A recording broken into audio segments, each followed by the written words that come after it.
Bismillahirrahmanirrahim.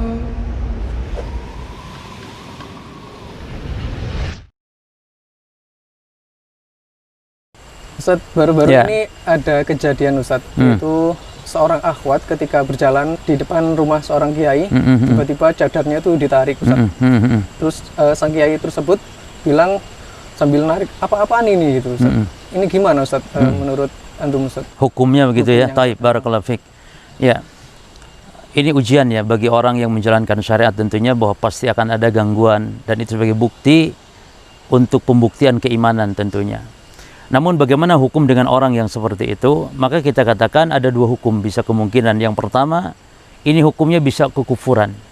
Artinya dia kalau membenci kepada cadar yang dia sebuah syariat, membenci syariat, maka itu termasuk diantara pembatal keislaman. Ya, kalau dia sebagai seorang muslim ya, berarti batal keislamannya kalau dia membenci syariat cadar itu sendiri. Karena pensyariatan cadar itu adalah perkara yang telah disepakati. Cadar itu perkara yang telah disepakati pensyariatannya.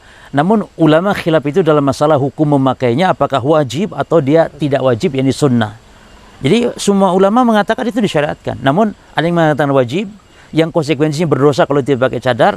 Yang kedua sunnah, yakni kalau nggak pakai cadar pun tidak apa-apa. Nah sekarang orang yang membenci syariat yang sudah disepakati ini, apakah dia jatuh pada kekufuran? Maka tadi sekali lagi, kalau dia membenci kepada syariatnya itu sendiri, maka itu adalah jelas bentuk kekufuran. Itu bentuk pembatal keislaman yang wajib diperhatikan, ditakuti oleh kaum muslimin semuanya. Apalagi konon katanya ini seorang kiai katanya yang melakukan. Bisa bagaimana seorang kiai membenci kepada syariatnya? Adapun yang kedua, kalau mungkin dia membenci karena mungkin benci orangnya dan semisalnya, maka ini tidak sampai derajatnya sampai kepada kekufuran, karena dia membenci orangnya, walaupun itu jelas berdosa karena membenci saudaranya ya, benci kaum muslimin, benci saudaranya yang menjalankan syariat. Walaupun dia benci kepada orangnya, tidak sampai jatuh pada kekufuran, namun berbahaya. Bisa jadi mungkin orang nanti jatuh kepada kekufuran. Jadi membenci syariatnya ya, benci syariat jenggot misalnya. Kalau membenci kepada orang yang berjenggot, tidak sampai jatuh kepada kekufuran, namun itu dosa besar. Tapi kalau membenci syariat jenggotnya, jenggot syariat, disepakati syariat yang diperintahkan kita untuk berjenggot misalnya.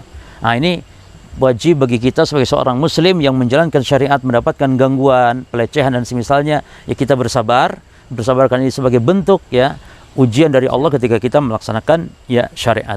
Demikian kalau jadi hukum diperinci ya, tidak boleh langsung disamarata atau apalagi ditayin orangnya misalnya langsung kafir, tidak demikian.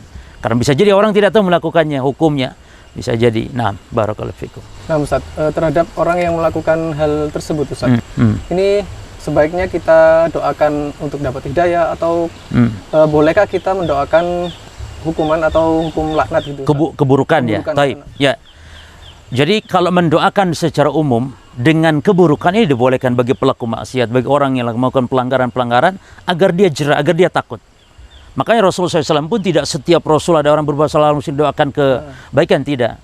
Bahkan Rasul melaknat pelaku maksiat. Misalnya kata Rasul melaknat pemakan riba ya. Seperti dalam hadis Muslim, Jabir mengatakan, la'ana Rasulullah SAW melaknat akila riba wa mukilahu wa katibahu wa syahidaihi. Rasulullah melaknat orang yang makan riba, yang memberikannya, kemudian dua saksinya dan pencatatnya. Ini menunjukkan Nabi melaknat secara umum dibolehkan. Namun kalau melaknat secara khusus, misalnya si fulan yang telah melakukan ini dan itu kemaksiatan, maka ini tidak dibolehkan. Bahkan para ulama sampai mengatakan menurut pendapat yang kuat, hatta orang kafir pun kalau dia melaknat secara personal atau secara ta'yin, hatta orang kafir pun tidak boleh. Karena artinya berarti kalau melaknat personal berarti kita sudah seolah-olah mendahului Allah tentang masalah yakni seseorang binasa atau celakanya seseorang.